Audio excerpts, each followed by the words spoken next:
Good morning. If it's not morning when you're listening to this, it's morning now.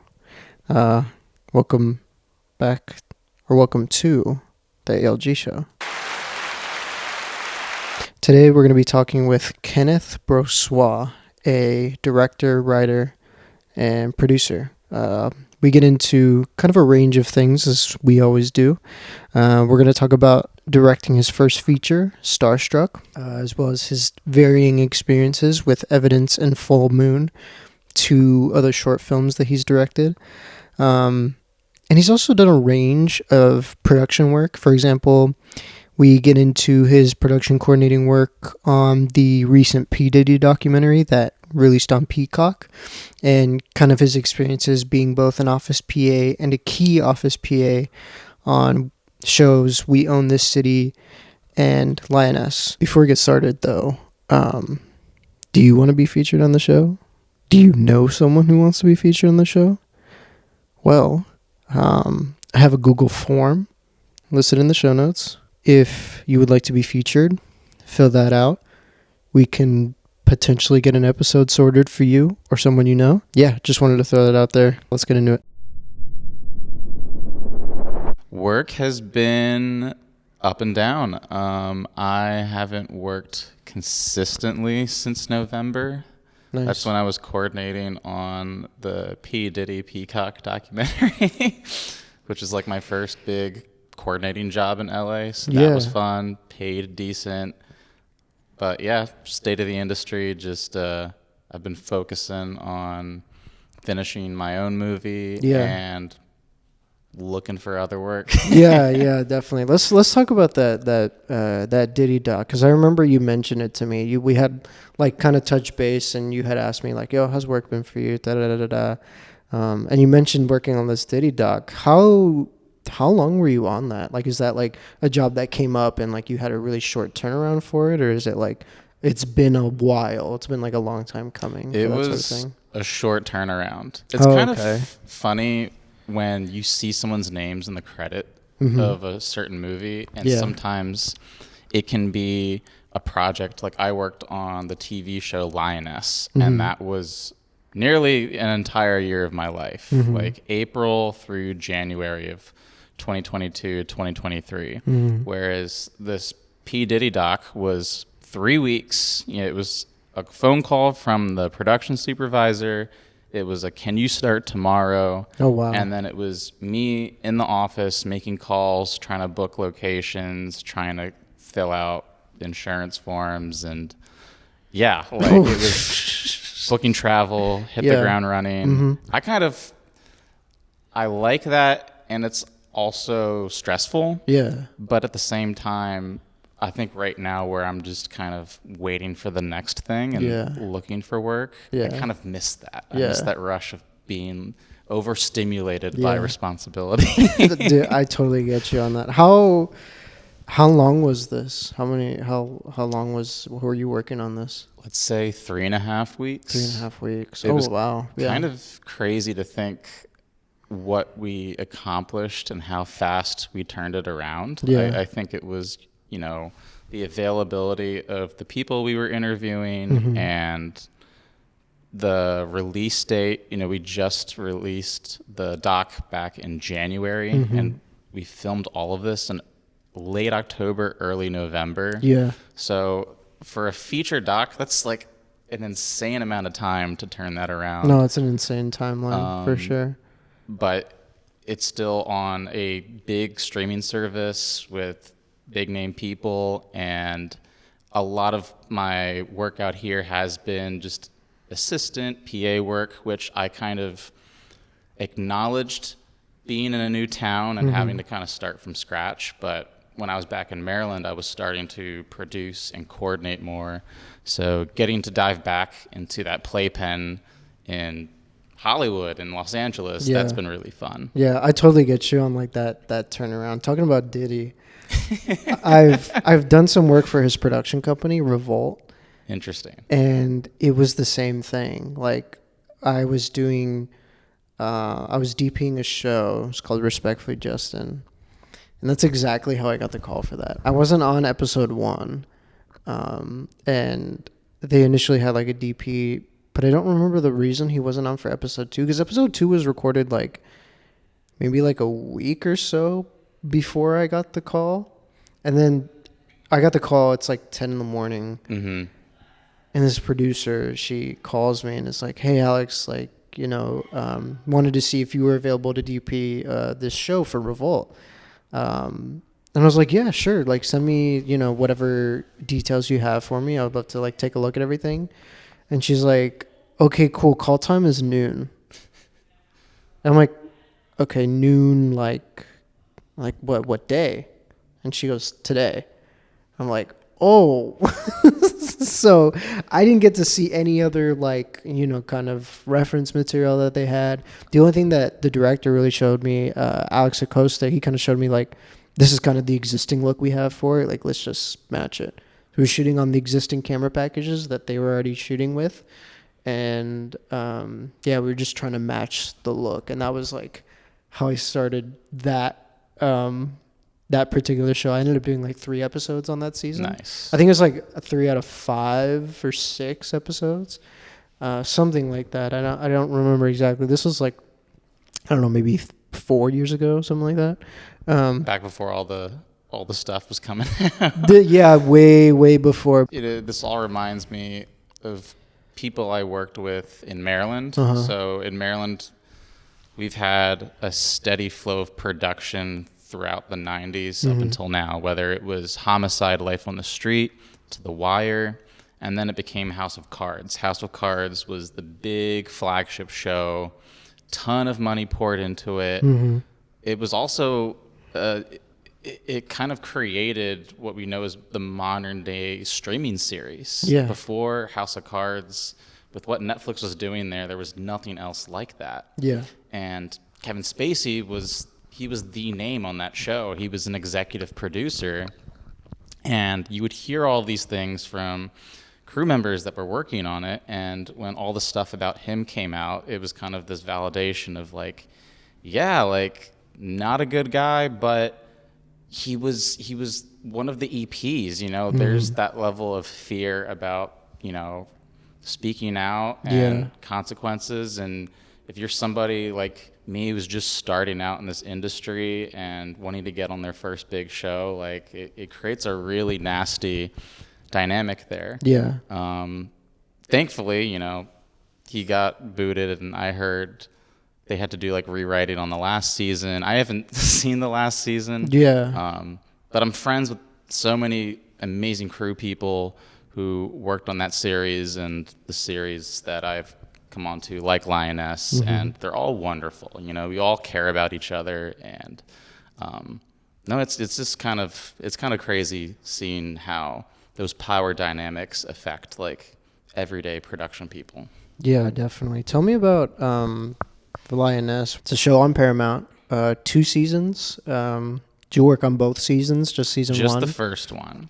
How was that? Oh, to get to there, when I graduated from film school, I went to Towson University, class of 2019, and my idea was I was going to try to find work in Maryland, around Baltimore and DC, and once I had enough saved up, eventually moved to Los Angeles. And after hustling, PAing, trying to make connections, I got onto a pilot that was going to be crewed by the team that did House of Cards, called The President is Missing. And this was all set to go. I was an office PA for them. I got to meet all the department heads. We got into 1 week of filming, and then COVID happened. Everything shut down, and that was one of the shows that kind of ate it. Showtime decided not to pick it back up when production started coming back in late 2020, 2021. So in that office and stage space, there was another show that came into town that kind of occupied that, and that was called We Own This City. So I continued to be an office PA for that show, and the same team carried over onto Lioness. And when I mean production team, usually it wasn't the above the line people like the producers or directors. It was usually just the core local crews. Oh, interesting. So like the local Maryland crews kind of carried over onto Special Ops Lioness. I was promoted to their key office PA on that one, and I learned so much because this was a huge Taylor Sheridan show. Yeah. He's kind of the king of Paramount Plus right now, doing Yellowstone and Tulsa King and Lioness Season 2. Yeah. I got to meet a lot of amazing people. I got to meet Lisla de Oliveira, who's the lead, and she's wonderful. But unfortunately, they decided to move operations to Texas for Season 2. I know that's where Sheridan kind of has his base of operations. He has a lot of other production happening there. Austin and then Dallas-Fort Worth. Those are big film hubs as well. And it is unfortunate because there's a lot of crew right now, a lot of people close to me that are out of work. Yeah. That would love another show coming back into the area. Yeah. And I haven't seen Season 2 yet. Maybe the story required that it be set in Texas. But I had a wonderful time working on that show, and with the ups and downs of any production, but it was a really fun experience. Yeah. What would you say was like your main like takeaway from it? Like, what was the main thing that like kind of made that experience like fun for you? It was the people. It was my little production office circle. So in a production office, there's the PAs, there's a production secretary who's kind of doing like the email distro, sending out call sheets and memos, and then there's your production coordinators.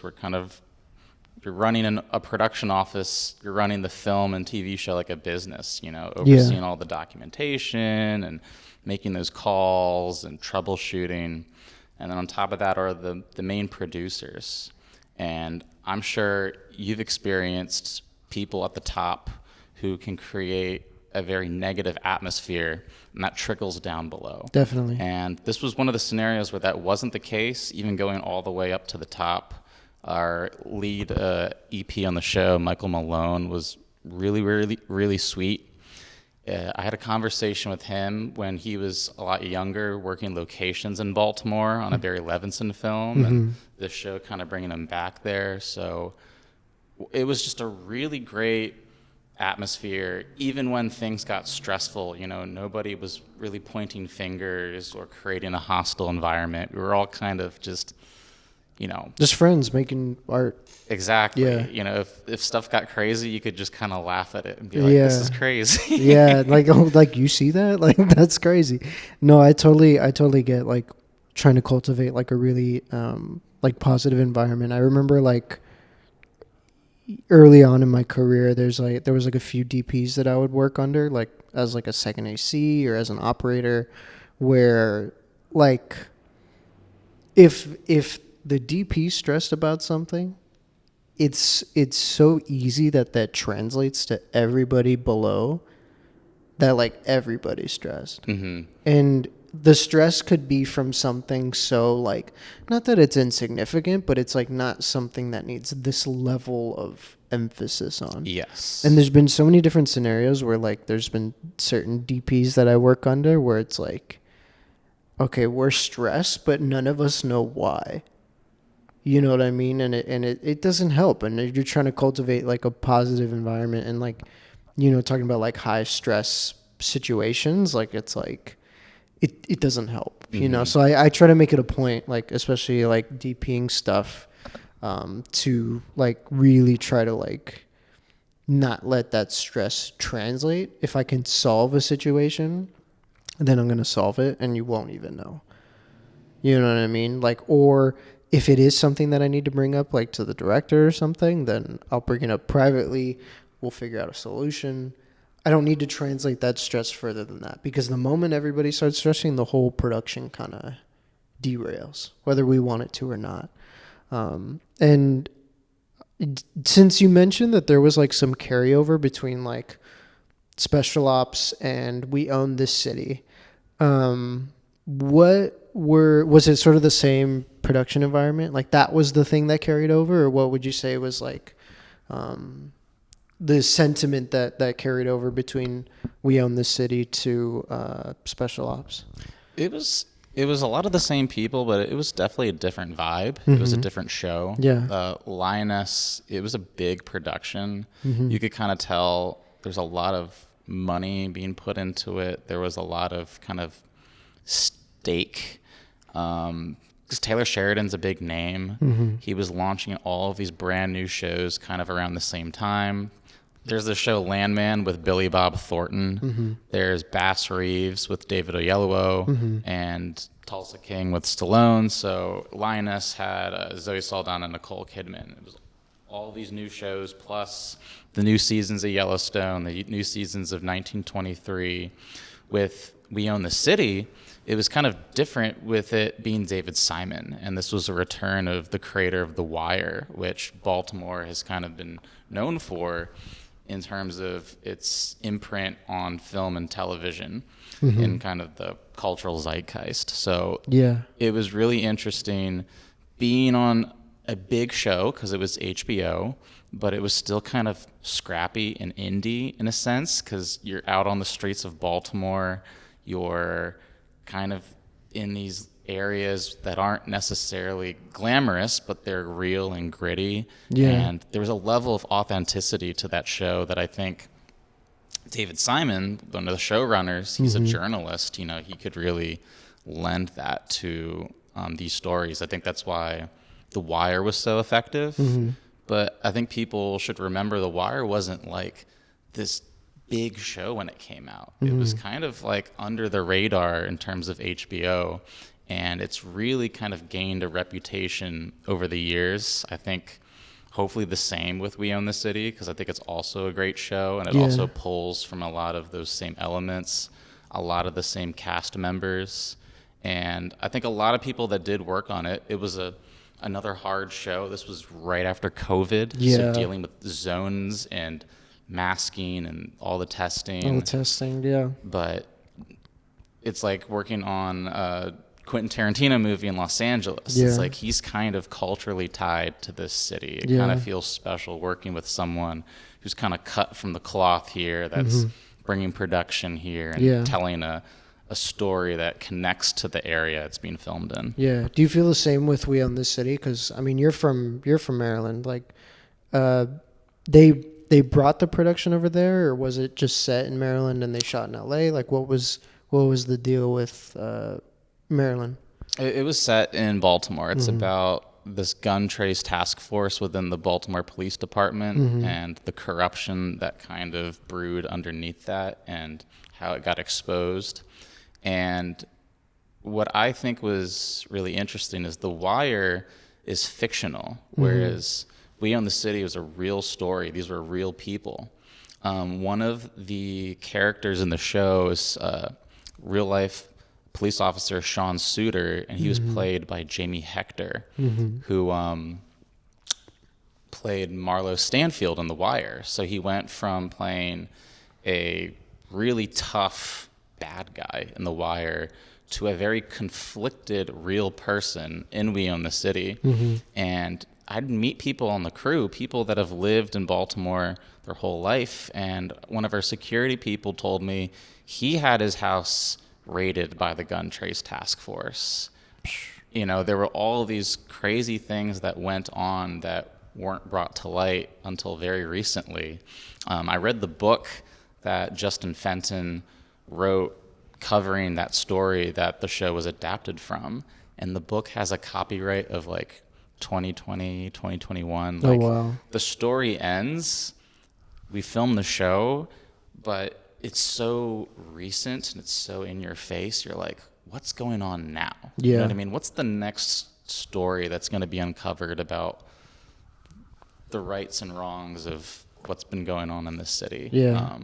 Were you in Baltimore at this time, or were you already like in LA? I was still. I was in Baltimore, working Baltimore film from about 2018 through 2023, and I moved to LA November 2023. So did you get to like experience that sort of stuff like firsthand? Was it there like a personal experience at that point, like when working on like We Own This City, or was it just like, oh, this is another story that I get to work on? And it was another story, yet at the same time, we were filming in neighborhoods that I was familiar with. And I grew up in the county, but when I was older, I moved into different neighborhoods in Baltimore City.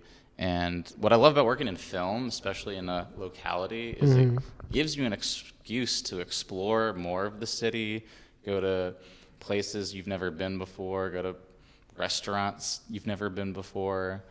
It can be an excuse. Freelance can be an excuse to travel. Yeah. But I think even within your own locality, even here in LA, working, west side, east side, going to different little sections of the area, it's kind of like an excuse to go out and get a bigger sense of what makes your city special. Yeah, definitely. Speaking of Baltimore, you mentioned Towson. Towson, am I pronouncing that right? Yes, Towson University. Alumni of the show, Justin Fairweather. You guys worked together.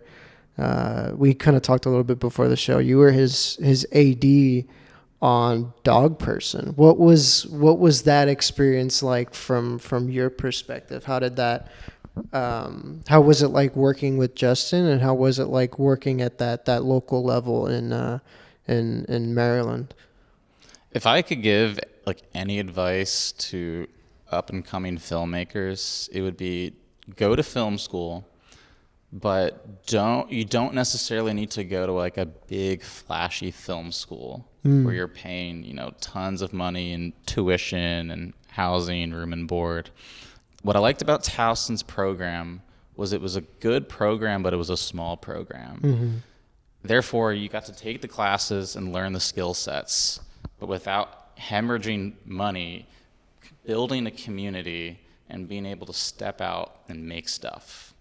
And what was interesting about Dog Person is I know they had filmed a chunk of it during the semester, but we had filmed most of the movie on our break during the winter with permission from the professors to get the gear and whatnot. But we essentially carved out a week in January of, I believe, 2017, I think. Justin can check me on that. Yeah. But it's sometimes it just felt like a sleepover, Yeah. You're in an Airbnb with all of your friends, and you've got the crafty and the chips and all the lights, and you're making a movie. When you're surrounding yourself with like-minded people, that's where I want to be. Yeah. And Justin was one of those people. I was always a big fan of his work. I remember seeing the film he did before that. I think it was called Lapse. And then seeing just, dailies of what he was doing on Dog Person. I was like, this is really interesting. And then after Dog Person, we did a project directly together called Thanks Stan, which I produced for him. And I didn't know you carrying on produced a lot that. of those elements. Yeah, I didn't know you produced that. So it seems like you guys have a pretty good chemistry with each other. You talked about your AD'd on Dog Person. How is it different producing a project with him versus ADing a project? Was the dialogue pretty similar? Was it just oh, we need to change a few things? What was that communication like? With ADing on Dog Person, for what I remember, because they had already done a week of shooting prior, there was a lot of built-in infrastructure on how we were going to tackle the second leg of production. And I believe my friend Lenzo was either also an AD or a producer on that second leg, whereas Thanks Stan, it was kind of a whole new thing. It was, instead of a narrative, it was more of a memoriam piece celebrating the life of Stan Lee. And that's also where a bulb went off in my head, where I actually really like producing. And I feel like a lot of directors, they're always like, I'm a writer-director, or usually hire a producer because the logistics feel so far away from the creative. But to me, they're one and the same. Just kind of breaking down the scripts with Justin and like finding locations that would best match. There was this venue in Glen Burnie, Maryland, where we needed to make kind of like a soup kitchen, and I had used that location on another shoot I was ADing, and I reached out to them. And when you're in school, you can really haggle for like discounts and be like, hey, we're students, and seeing who works at like the local gear cage and getting whatever lights and camera support we can without having to like rent out. And I love that kind of puzzle box of like, what can I pull from my personal arsenal that will make this the best movie? And I mean, I think it speaks for itself if you've seen Thanks, Stan. It's definitely one of the things I'm really proud to have worked on. And I know Justin really admires it as well. Yeah, I remember when I first like met Justin, like I do my deep dive. I do my deep dive when I meet people, and so we were gonna grab coffee just to like catch up, say like, hey, how you doing, that sort of thing. I watched Thanks, Stan like kind of right before that. It's nice. I really liked it, and I don't have as like personal of a connection to like the Marvel comics as maybe he does, but it sort of empowered me and was like, you know what, like like I want to like tell these types of stories, and thank you, Stan. Like even though like I didn't feel any certain sentimental feeling towards Stan Lee and that sort of thing, but that's the cool thing about the medium, is that it can empower that sort of emotion and that sort of thing. It's interesting that you say like producing is very closely tied to like your work as like a director in particular. Do you feel the same way about editing? Because that's how I feel about like directors and editing. I feel like I'd be very surprised to meet a director who doesn't edit. With my first short films, I edited all of them. And something I realized as a storyteller is I actually don't necessarily want exactly what I see in my head, because I'm a fan of movies, and I want to surprise myself even with what I've made. And my third short, Evidence, I worked with a co-editor who was also my co-director. So my friend Sage, she did kind of like the first pass, and then I kind of did the second pass and tightened things up. And then my DP also kind of like went in there and like, gave notes and whatnot. But I learned from there where we were coming up with ideas and also just like different POVs on what this movie is and what this story is.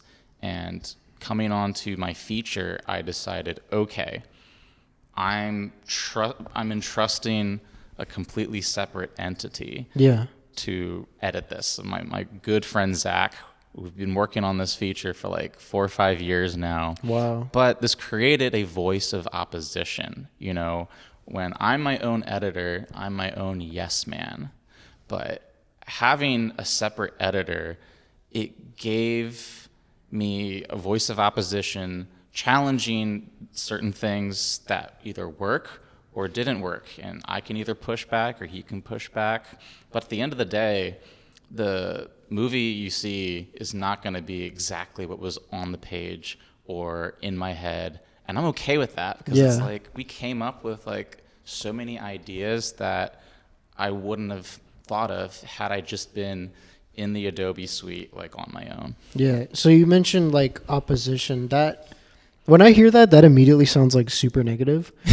Did you feel like that was negative, or did you feel like there was this like positive resistance against something that you maybe really wanted to do, and then your editor was like, "Hey, yo, well, look at this shit. This could be cool," and then you're like, "Oh wow," like was that a positive experience to have that for opposition? Sure. Yeah, for sure. I mean, I say opposition, but it's new perspectives. Yeah. So like, if you watch Starstruck, the feature, there's some non-linear storytelling that we're doing. And there were times where my editor Zach would move scenes back and forth, and I would tell him, this is not working, it's going to be too confusing. And then there were other times where, you know, I kind of had things in a more just straightforward, linear, logical way, and he was like, what if we move this scene over here and this scene over here? And after sitting on it, I'm like, okay, yeah, this works better, you know. Or showing a preview cut to a friend and being like, what do you think of this versus this, you know? I feel like if you stay too comfortable in your bubble, you know, you're gonna miss out on, you know, being surprised with, you know, what you can do with the footage you have, the tools at your disposal. And yeah, no, that's that. It's been a good thing to have like opposition for sure. I think so, but it's like you don't want to hire just like a stranger editor or a stranger DP who's just completely in a different world. It's like, you know, it's like having a good friend with very differing opinions, and it's okay to have different opinions. You know, that's what makes that's what makes us human, and that's what makes art, I feel like, kind of stand out from, you know, everything else. Definitely. And I feel like I don't see that as much necessarily, because it's more like, at least maybe my viewpoint is different, because like my entire dialogue is purely like, at least with the director, it's purely like it's taste. Like I'll have kind of my own interpretation of what it should look like visually. And when it comes to like, you know, on-set communication, it's a lot of like swatching stuff. Like, oh, what do you think of this versus this? You know, and presenting options in a way, if there's an opportunity for options. And that's kind of where the dialogue is, as far as like, I guess, opposition and like opposite, like taste. It's not necessarily like a complete contrast to like what the director's saying. I more so try to hear out like what it is they're thinking, you know, their perspective on like certain things that they feel is like significant. For example, I did a short film in the beginning of December with a now director friend of mine, Byron Mason. This is our first time working together. And a lot of kind of the way that we worked was like, okay, you got it, great, let's move on. And like there was this complete like trust, which I thought was really interesting. And not that he opposed certain ideas, but there were certain things that he was definitely like particular about. Yeah. And that's not a bad thing. It's just like, you know what you need to see, and that's a great thing. That's all I could ever like ask for. I think it's important to know when to say no, and when to stand by, you know, your reasoning. Stand your ground in a sense. Yeah. And I'll never like fully push an idea, because at the end of the day, I am in service of the production, in this case, Byron. If I was working with you, I'm in service of you and your ideas, and I'll never fully oppose something. I'll more so be suggestive of like, hey, maybe say it's like a horror thing, which was what, in the case of this piece with Byron, that was what we were working on. We kind of discussed like the contrast of the film, like just the overall like contrast look of it. And I kind of argued that like I didn't push back on what he was saying, but my main argument was like, this feels a little bit more ominous, and I think it's worth trying to hide this particular character in this particular scene. And I think by framing it that way, and like what you're saying, like give it reason and don't just say shit just to say shit. Like then he was like, that's a good point, let's do that. And that was kind of, or that tends to be sort of the back and forth that I have, is where it's like, we could do this, we can do that. I want to honor, you know, what it is that they're wanting to achieve. And you know, it's rare that I get a case like Byron where I have like, you know, that complete trust and like not a ton of input, which isn't a bad thing, but it is an interesting way to work when I am commonly working with directors who are a little bit more like particular and want to see things in a certain way. Again, not a bad thing, just a different way of operating. Are you guilty of being like particular? I know we talked about it a little bit before the show started, but are you guilty of being a little bit particular? Are you like kind of fully trusting whatever part of production's process? In other words, like, are you completely trusting of the DP and what they're thinking? Are you completely trusting of the editor in the way that they're putting together a scene? Or are you like, I want to see this, I want to see this, I want to see this? I would say yes and yes. I say this because it's a mix of both. I'm very strict about who I bring on to my sets. You know, a lot of people I bring on are very close friends and collaborators of mine that I've worked with since film school. Yeah. So the level of trust is already built in. Yeah. Yet you gotta follow your gut. And I learned that with my early shorts where, you know, I just kind of gave in to like, oh yeah, the AD says we can't do this, so let's just scrap this shot. Or the DP says there's enough light, so let's just go with it. And then you're watching the finished film like 2 years later, and you're just like, why didn't I say something? And I've just learned where if there's even just like an inkling of a problem that we can address right now on the day, to just do it. Yeah. That level of trust is already built in between myself and my collaborator, my crew person, my actor. And, you know, if we hit a roadblock there, if we can't add more light, if we can't bump up the ISO, if we can't do something, so be it. Yeah. It's like there was a scene in Starstruck where I was very particular how I wanted to block and stage this conversation, and they lit for one side of the basement, and then I needed the camera to go to the other side, and it was going to be a pain in the ass to light. There was a TV monitor, so we had to worry about reflections, and I was getting, you know, some voices of opposition, and I was like, look, this is an important scene. We need the character to get from point A to point B here. Let's at least try it. Yeah. And I think we only got a few takes of it, and my DP and gaffer were like, that worked. That like, worked. Yeah. I'm glad we pushed for that. Yeah. So I think there's a delicate balance there. I think you should be, you know, kind of heavily vet, you know, the people that are going to be in your circle of trust. Yeah, definitely. But at the same time, if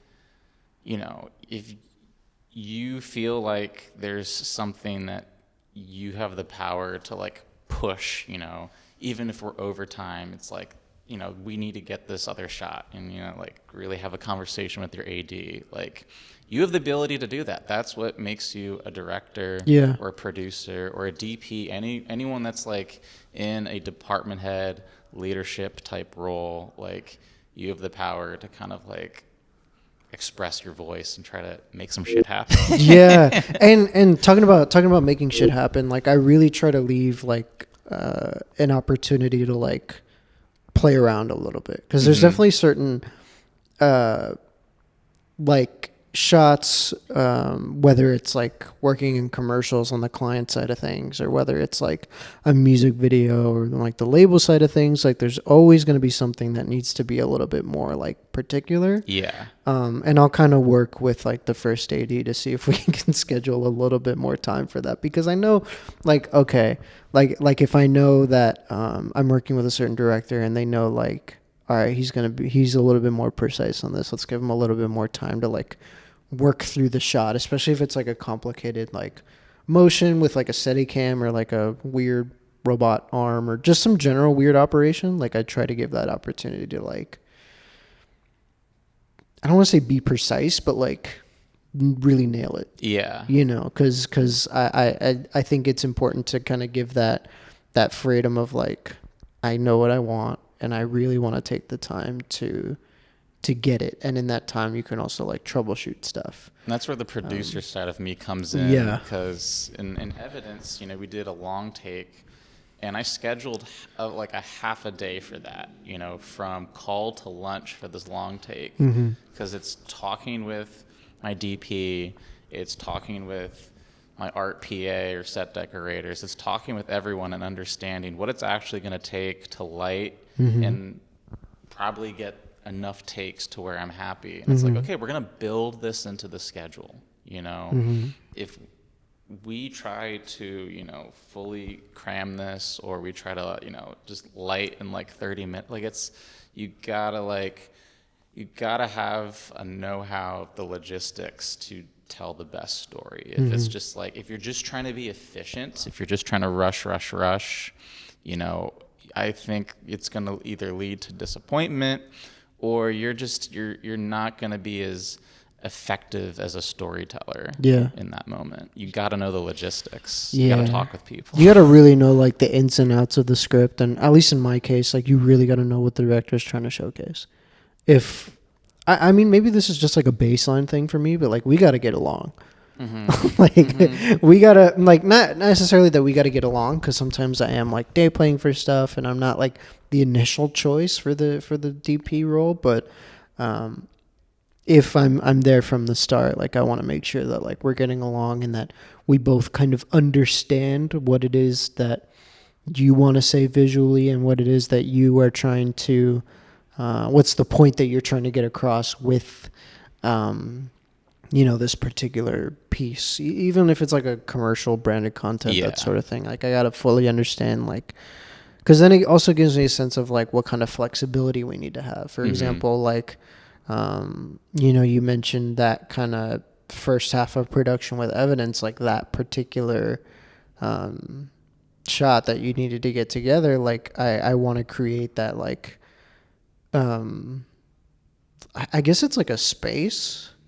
Not space necessarily, but like a lighting plan for that workflow to kind of happen, you know, like order of operations. Yeah, like I'll definitely light a certain way if it's like steady cam or if it's like 360 or something, because I also want to give the opportunity to then go, okay, we can kind of grab this frame here because our lighting is set.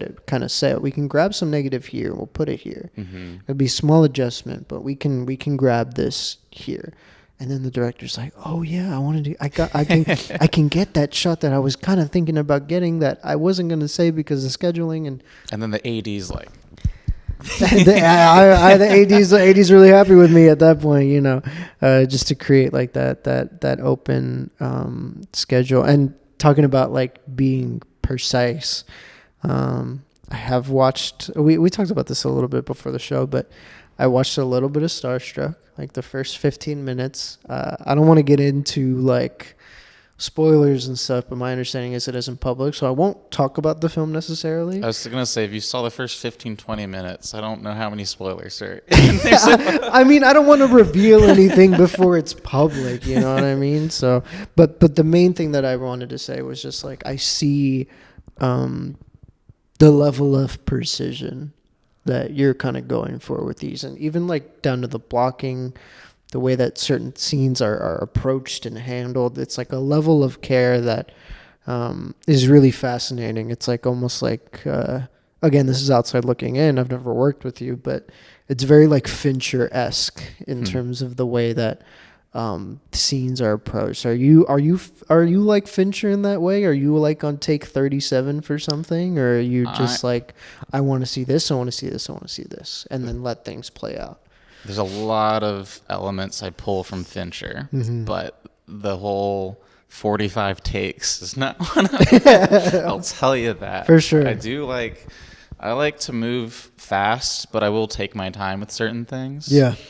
But you know, Fincher, he got his start in like the music video and commercial world. And you know, it's all about efficiency, and it's all about, you know, getting like bang for your buck, taking like, you know, small sets and a small crew and making it look huge. Yeah. Starstruck it's a home invasion movie. One of my influences was Panic Room. I love Panic Room and how he sets the world of one environment, which is a house, and he really lets the camera and characters, dictate how you, the audience, are seeing that location and how you create suspense knowing where the villain Jared Leto is in proximity to where Jodie Foster or Kristen Stewart. And my approach with my first feature was, it is a limited budget. This was all out of pocket. We were in an enclosed location, this house in the middle of the woods in Cumberland, Maryland, with my crew. And I wanted to be, very, very careful with how we blocked and staged and told this story.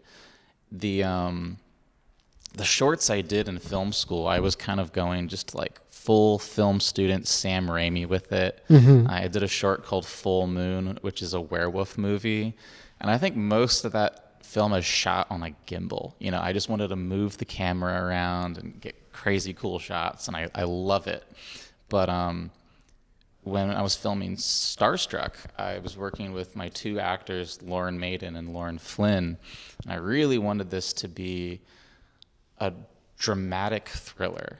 I wanted character to be front and center. And I almost challenged myself, like, what if this is like Sofia Coppola directed a thriller?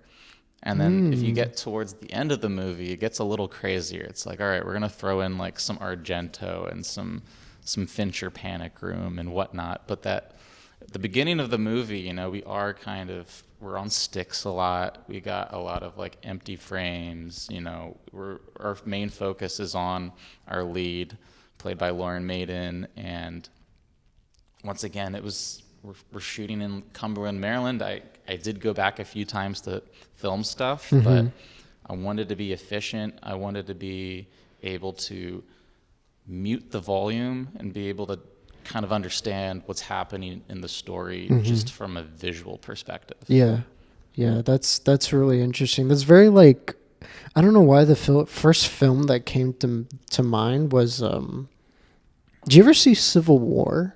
I loved Civil War. I loved the way it was shot. I really like that. That's what I was going to get into. I really liked Civil War, and our DP Seth loves Civil War. Yeah, it reminded me a lot of Civil War because I think Alex Garland's like whole approach with that was just kind of like, we need to be mobile. And I think a lot of the film was shot on this DJI like Ronin 4D, which is like this. It's like you're holding a chicken kind of. Where it's like the whole thing is like a gimbal and it's super light.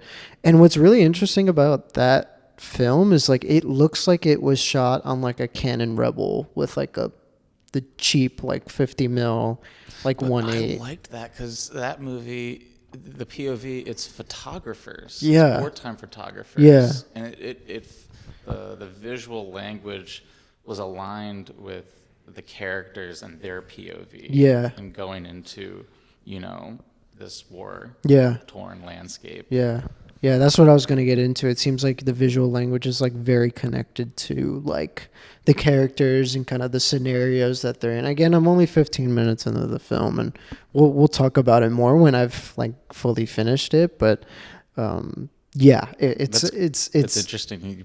You gathered. I know Rob Hardy also shot Ex Machina, which was an influence because once again, location, Ex Machina. Out in the woods, minimal characters. Yeah. Yeah, I loved Ex Machina, but that was something I noticed off the first interpretation. Was that something you were going for, or was that just like a byproduct of like the way that you work? It's also just knowing how my DP Seth works and what they find, beautiful and interesting. Yeah, because we worked together on my first short, Breaking Free, and I've also admired their work since. And I think when you hire certain DPs and if you know like what their kind of secret sauce is, you can tailor them to the type of story you're telling. With we're big fans of like Bob Richardson, and I love a lot of his work with Oliver Stone in the 90s, like JFK and Natural Born Killers, where he's working with like a lot of mixed media and, intersplicing 16 and 35. And like, if I was doing maybe a movie where I'm going into like war-torn Afghanistan and I'm following and then, like, I'd be like, oh, like I could hire him because he kind of understands. He was doing doc before he became a narrative DP. Like he knows that world. Yeah. Seeing what Seth could do, I kind of knew that this would be a good fit. Not only are we great friends, great collaborators, but I knew they would be able to put in a lot of personal input because the look and feel of what I'm going for is very much in line of how they see the world. Yeah. So what you mean by secret sauce? What does that mean? So like, with I feel like all DPs have their trademarks. Yeah. I know with Bob, like right now, if he was lighting this table, it would look like this is just blown out, kind of like top lit. Yeah. Maybe like nice and warm and like blown out Oh, window. very like a golden kind of look. Yeah, I get you. Or like, Spielberg's DP, like Janusz Kaminski, maybe like slightly desaturated with like, like blown out windows and, some dolly shots, like following people around. And that's not to say like a filmmaker, like a DP, we can all adapt. Yeah. You know what I mean? Yeah. If I asked you like, hey, can we do more of like a Deacon's approach to this? We make lookbooks, pitch decks. We're always pulling frames from material and DPs we're fascinated with. Yeah. And I didn't storyboard Starstruck. I actually took images I had compiled in like a mood board, and we were trying to like almost use those frames as our storyboard. There's a scene in the in the pilot for Euphoria. I think that was one Marcel shot, and it's like a top down with the two girls on the bed, and that is also a frame I just pulled up and we kind of like recreated for a scene with our two girls in this movie. But Seth and I are a big fan of Euphoria and Marcel's work, and we can kind of like, pull from like different types of framing and visual language and apply it to our movie and how it best fits characters and visual storytelling in a given scenario. Oh, I see what you're saying now. It's like you're understanding the way that they kind of go about in their approach to lighting, and that'll be their al dente, their little spice that they put on that. Talking about working on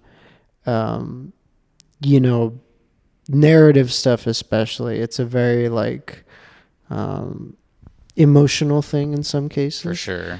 I haven't been fortunate enough to know a lot of your filmography. I'm still like diving into the Kenny world of things. But especially for like filmmakers and directors in particular, like films are such a very like personal thing that you're like emotionally attached to. And then when it's public, it's not yours anymore, and you have to kind of face criticisms or reinforcement of what it is that you were trying to say in the film. And my main question to you is like, how do you sort of navigate your like mental health in sort of those situations? Or if it's like a really intense thing on set where like, hey, I'm dealing with something right now, I'm kind of checked out of this production, or like, hey, this film that I put out is getting a lot of negative publicity, which that should never happen. But how do you sort of navigate your mental health and sort of that headspace? That's interesting. And I haven't, because I would consider myself starting out. I've done short films that have made their ways around a couple festivals, and I'm really hoping to get a good reach with Starstruck.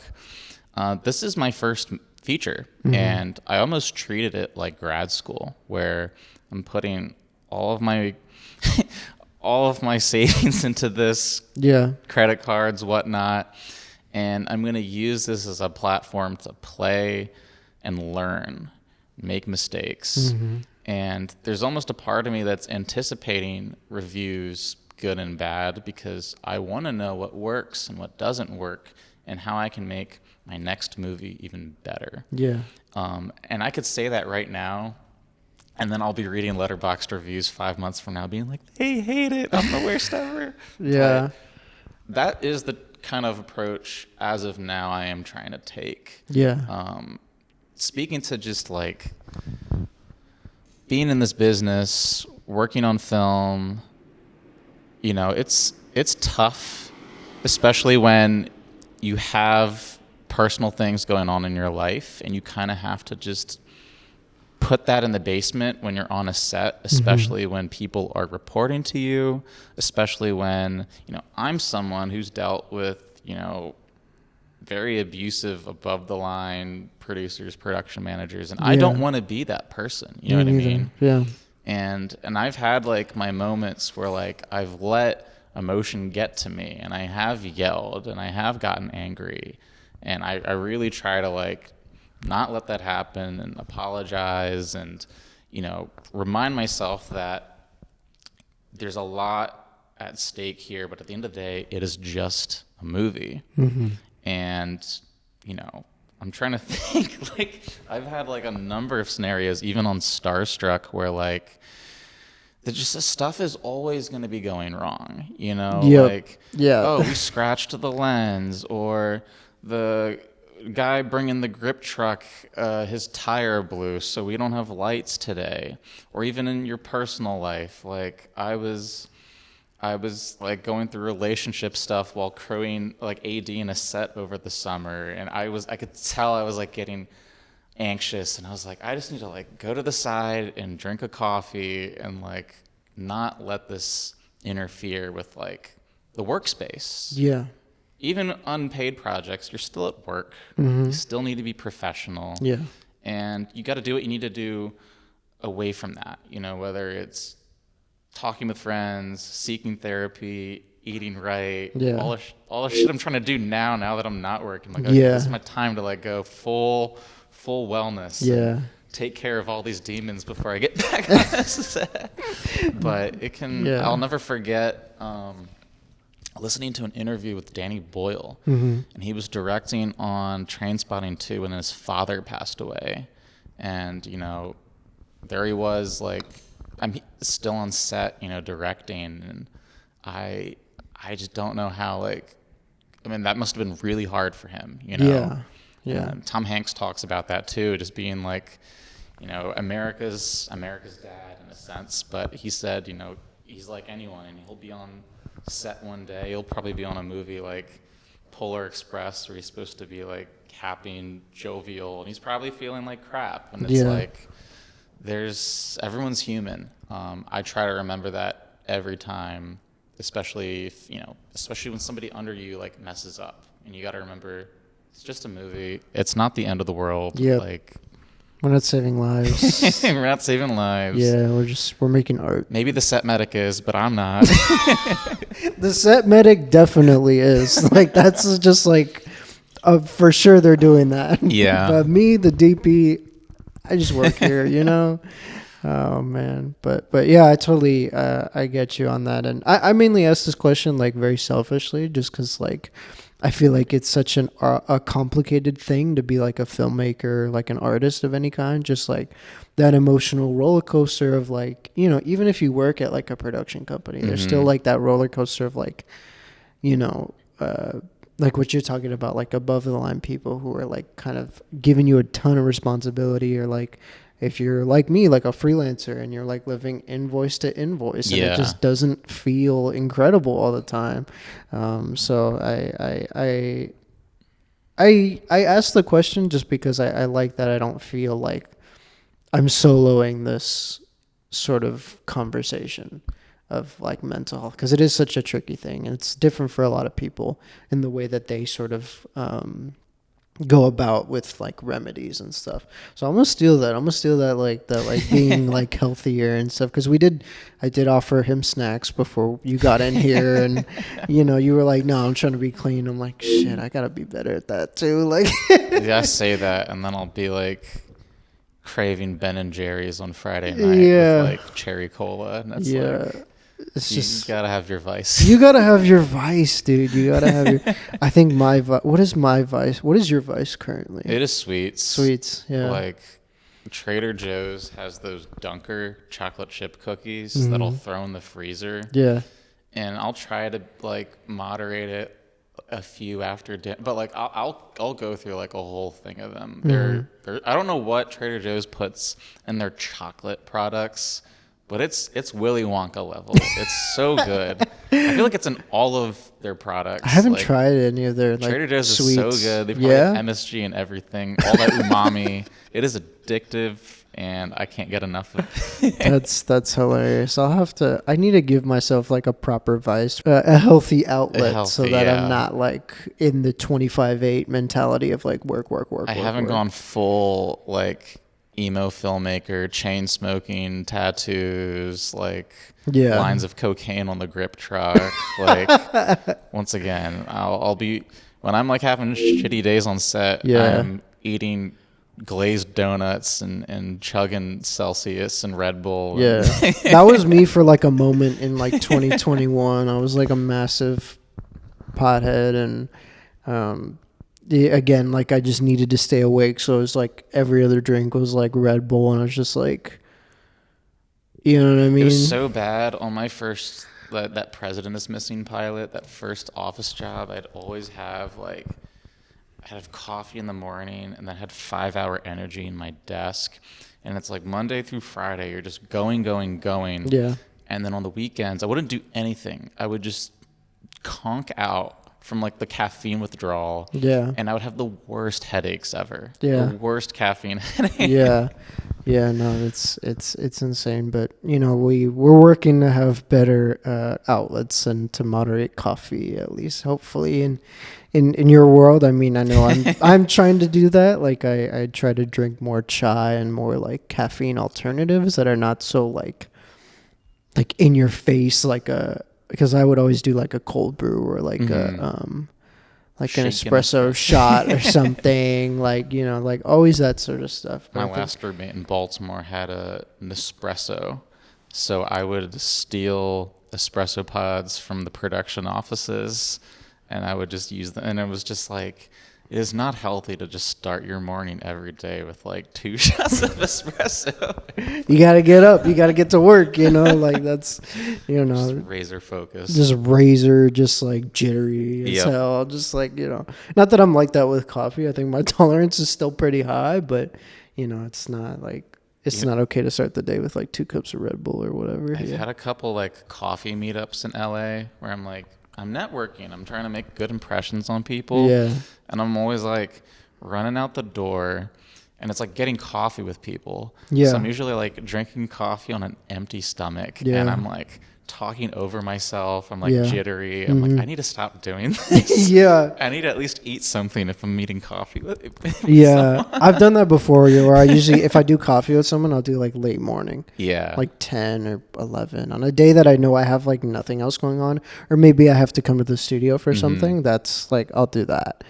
Just to kind of maintain a steady mentality, especially like talking with directors too. Like I want to have like a level head going into like production meetings and that sort of thing. I mean, the big thing is sleep. My roommate Jack Bell just production designed a feature for Jay Duplass. Oh wow! And he noticed one of the things was the second they would wrap, it was like he would immediately go back to the hotel and just like conk out on the bed. And I think Jay spoke to that being, essential. It's like we already work like really long days on set. Yeah. And sometimes you get off set and you go to the bar with the grips, or you hang out on the camera and you get like, oh, I got 4 hours of sleep last night. Yeah. It's like, no, you are like at your absolute worst. It's not a flex. it's like 2 hours of sleep. You're already cracking open like the Red Bull, and it's like, Yeah. Yep. I'm at my best when I've been like well rested, like I'm not jittery. Yeah. I feel like I can like respond to people in a sane manner. Yeah. No, I totally get you on that, because there's been some productions where I'm just like bug eyed, just like looking at the director like like he'll say something like they'll say something like so perfectly understandable, and I'm just looking at him like a fucking zombie. Like, what did you say to me? You know. So going into the future, I'm trying to create that better habit. Which, speaking of the future, what do you have coming up? What is something that's coming up for you that you're looking forward to? Obviously, you have this feature coming out. What's coming up for you? It's such a strange time right now. I've been very like open with people about.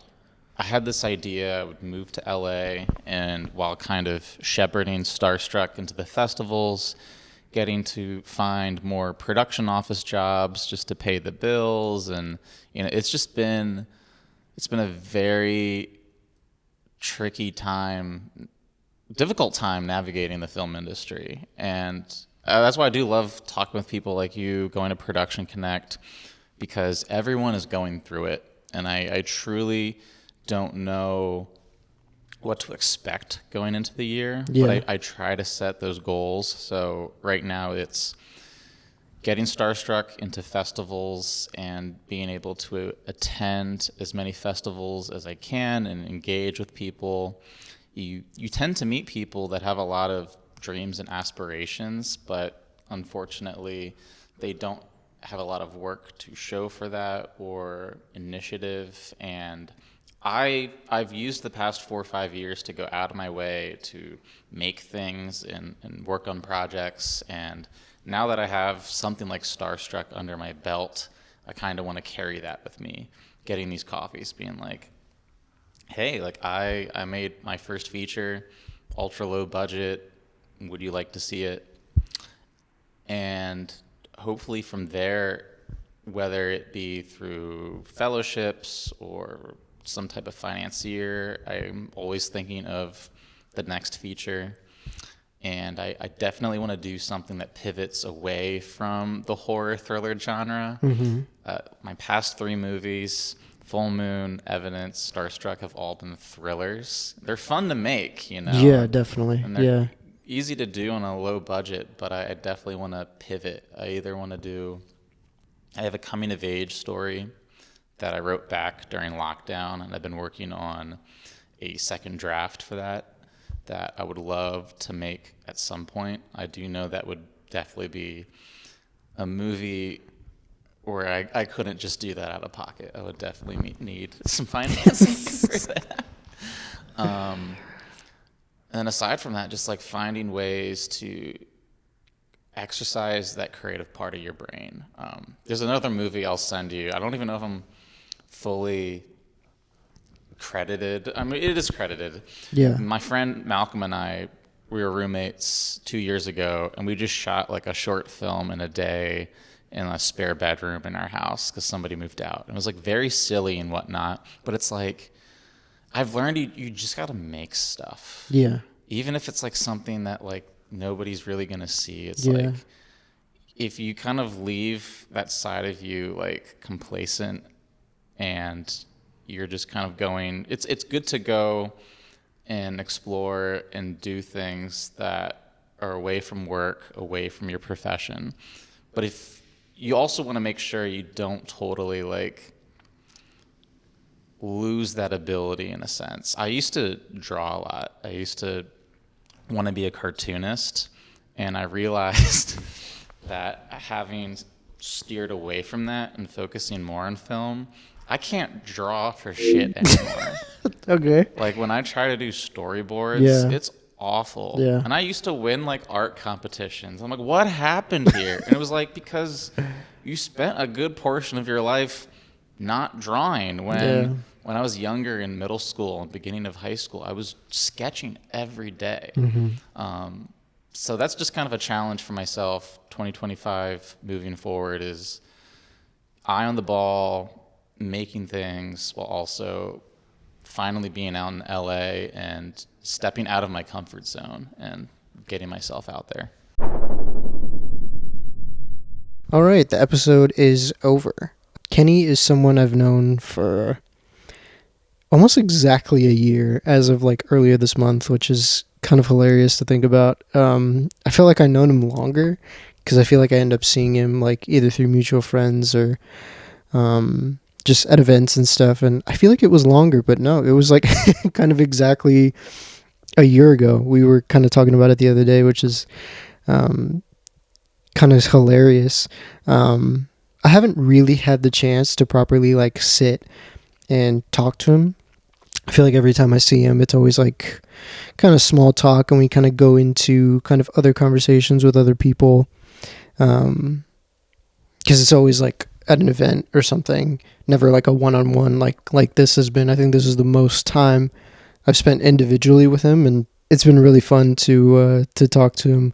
I had no idea what his sort of body of work experience looked like. So, there was a few other things we didn't get into, but he was a PA on like the DC unit for Wonder Woman 84. There's like kind of little stuff like that. And obviously, go follow Kenny, give him some love. But just talking about all that little stuff. And we kind of got into kind of films that we reference for certain projects or like kind of our approaches and stuff. And yeah, it was a really fun conversation, and I'm glad that I was able to have some one-on-one time with him for sure. Again, want to reiterate the Google form in the description. If you want to be featured on the show, fill that out. We can potentially get something sorted for you. But yeah, that'll be all. Thank you for listening. Thank you for watching. Have a good one. Peace.